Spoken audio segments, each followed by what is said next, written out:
The shooting range. In this episode, pages of history, Britain's first strategic bomber, Squadmates, conquering the Arctic Trefoil, and metal beasts, the Pinnacle of the T-92 family.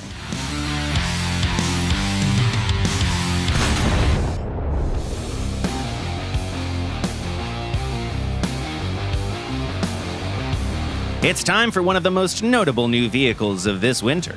Today we welcome an anticipated Russian MBT that becomes the new top of the T-72 and the T-90 lines. Introducing the T-90M Breakthrough, and it looks pretty impressive. But what's beyond that show? Let's figure it out together.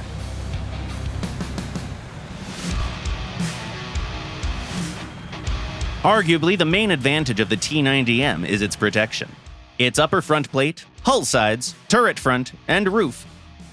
Basically, all of its front is covered by blocks of the relict explosive reactive armor. There are also some stylish nets that cover the vulnerable turret ring, and some grills to protect the rear. All of those measures provide an excellent defense, even against kinetic penetrators, not to mention high explosive shells. The main armor is as robust as the external measures. The composite armor on the hull and turret leave little chance for incoming shells. The only weak spots are the lower glacis, the driver's optics, and the gun mantlet, but those areas are small enough to make aiming for them extremely tricky in active combat. Speaking of activity, the engine compartment houses a 1,130 horsepower diesel heart. Seems a bit weak compared to other MBTs, doesn't it? Well, the T-90 is also much lighter than its counterparts. It doesn't make this new tank a race car, but it's mobile enough, unless you need to retreat. Its top reverse speed is a measly 4 kilometers an hour. That's a Victorian-era level of modesty. But what can you do? Some flaws just run in the family, and there's no way to root them out. The T-90M is armed with the classic 125mm 2A46 gun. It can use various types of ammunition, but your main one is going to be a familiar finned shot, the 3BM60. It's good enough to pen vulnerable areas on any targets, which is basically the standard expectation for all rounds in top-tier battles. Another standard issue for Soviet tanks is the gun's limited depression angle, only -6 degrees. I mean, it's a bit better than on the T-80. But to be honest, a single extra degree can't remedy this disaster.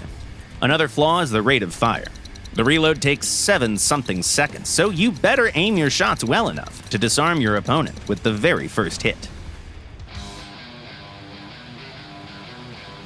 The tank is also equipped with everything you might need for a comfortable game in the top tier.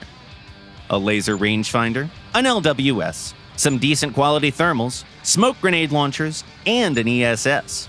A highly versatile toolset for any situation. The T-90M has everything a tank might need to make that breakthrough. Thanks to its robust armor, dynamics, and moderate size, it's a good vehicle to push the enemy defense lines among the first. It's not a perfect tank, but mastering its weaknesses can make it a great member of any top-tier lineup.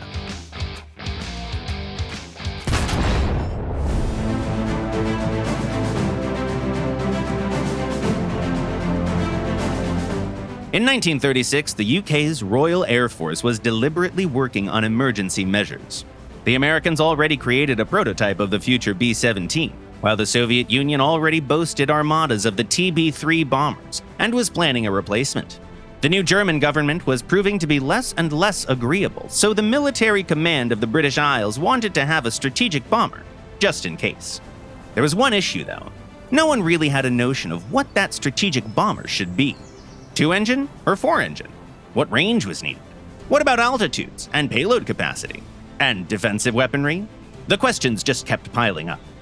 Multiple British aviation companies tried to work out their own answers, resulting in 3 successful projects. The first one was a protracted program from Avro that eventually resulted in the Lancaster, originally intended to have just 2 engines, by the way. Due to the long development and numerous corrections, this machine joined service last in late 1941. The Handley-Page Halifax followed, another methodical and slow-moving aircraft project, finally embarking on its first mission in the spring of '41. And the first one was the short Stirling, that began aiding the war effort in the summer of 1940. And all of that begs a question. If all three projects started at around the same time, and the Short Company managed to outrace its closest competitor by almost a full year, was it full of geniuses or something? Well, yes, it was full of brilliant talent, of course. But they also skipped the most complex part of designing a four-engined bomber, the wing. The team simply copied it from the Sunderland flying boat, a parallel project at the time. Moreover, said wing was inherited from another four-engined flying boat, the S-23 Empire. And while Avro and Handley Page were laboring over various engines to avoid a four-engine design, Short's team simply needed to attach an existing wing to a new fuselage, equipped with a bomb bay. However, the fuselage was so large that it required extra long undercarriage struts, and not one, but two tail wheels. The resulting aircraft had an unprecedented bomb capacity, and Germany soon saw a pretty impressive demonstration of this. Now, the Sterling stumbling block was the very wing that made its leadership possible. It was thick and had a short wingspan, making it perfect for reducing the required takeoff and landing distance on flying boats. However, it put a major limit on the maximum altitude and speed of a strategic bomber, making it an easy target for the newest German fighters. Although, just how easy of a target was it? The only weakness the bomber had was its small-caliber defensive machine guns. The airframe itself was so robust that the Sterling often refused to go down even after a series of attacks. One of the most notable cases proving this bomber's extraordinary survivability was a head-on collision with a Messerschmitt 109. The German plane simply failed to dodge this giant. Any other plane would have fallen apart after such an incident, but the Sterling managed to make it back to the base. Still, the Royal Air Force Command knew perfectly well that the best way to prolong the life of their bombers was to reduce their chances of meeting enemy fighters to zero. And for that, their bombers needed altitude and speed. That's why the Sterlings were gradually replaced by the Halifaxes and the Lancasters. The winged giant had been successful in its role during the harshest months of the war and could now proudly leave the front lines to help train pilots and carry cargo. A stitch in time saves nine. That's the saying, right?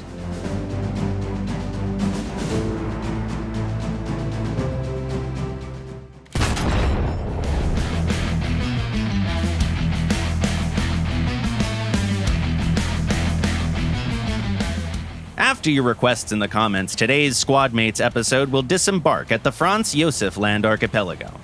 We'll show you key positions, firing lines, and of course, the winning tactics in this cold Arctic base. Despite the somewhat uniform landscape, the teams have different approaches here, so our Squadmates will demonstrate a single scenario for each side. Let's start with the southern one. Pick the eastern spawn point and head off towards point C. That's your first target. Split up to gain an advantage over your enemy. One tank should go to this position in square 5, while the other one should drive east, around the capture area.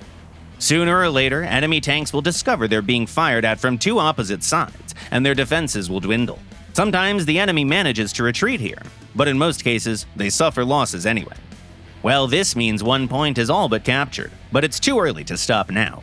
Push the front line towards the enemy base as soon as you can. Stay extra cautious here, as the second enemy wave should be incoming any minute now. Your next target is the Arctic base itself, in the center of the map. Move towards it while maintaining some distance between you to control a wider area. The tactic here is pretty simple. One player should head straight for the target, while the other one should approach from the rear. If you spot a dangerous enemy, distract them while your squadmate gets a firing solution. The center of this map is quite open, so once you capture the area, immediately move west to hide in the hills. This place requires you to keep your eyes and especially your ears open. Any hill might hide an enemy, and recognizing the sound of their engine on time will help you retain your initiative in combat. Then, one of the players can attack point A from the takeoff lane, while the other one covers them from this hilly position in square E2. If you start on the northern team, pick the western spawn point. Focus your initial effort on point A. One tank should head off towards it using the takeoff lane we described previously, while the other one provides cover using any comfortable spot with some elevation. Your next goal is to attack the central point. It's a good idea to trade roles here, giving the initiative to the player who provided cover earlier. It's time to assault the Arctic Trefoil. If one of you spots hostiles preventing capture north of the building, the other player should descend from the hills to help. Much like in the previous scenario, the squad shouldn't hang around in the open after the capture. This time, we recommend positions in squares E3 and E5. One more thing. Since this location has plenty of open spaces, you should stick to depressions for most of your movements, and stay alert and aware when you climb an elevated area. Which location would you like to see next? Tell us in the comments while we answer some of your questions.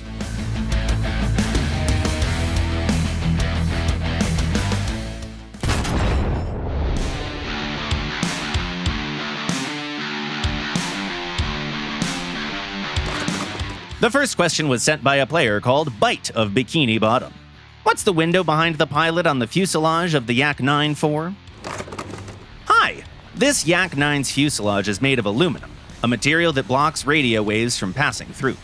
That's why the engineers designed a special window for the radio antenna, and that's the part you see behind the pilot. Peter BG asks, what's the little knob on the tail of the JA-37D? Hey Peter, the Viggen's tail knob houses some equipment. This eye-like shape at the very end is the RWR sensor. The small ridge is an antenna. Another question comes from Gino MS. I want to see the 3 F-15Cs in the next arsenal, the Israeli, Japanese, and American ones. Hi there, Gino. The F-15 can't boast a rich choice of suspended armament, so we have no arsenal for this family in our plans right now. But we're going to tell you about the best loadouts for another new vehicle, so stay tuned. Jerry writes, I'd like to see an updated top-tier SPAA triathlon, since the last one is pretty outdated. Hi, Jerry. We'll definitely have a top-tier SPAA triathlon in the future, but let's give it some time until we get more new vehicles, okay? And the last comment for today was written by Go Juan Camilo. I did not understand the inertial system on the new Chinese 1,000-kilogram guided bomb. Hello, Juan. This bomb uses a gyro-stabilized seeker and an inertial navigation system.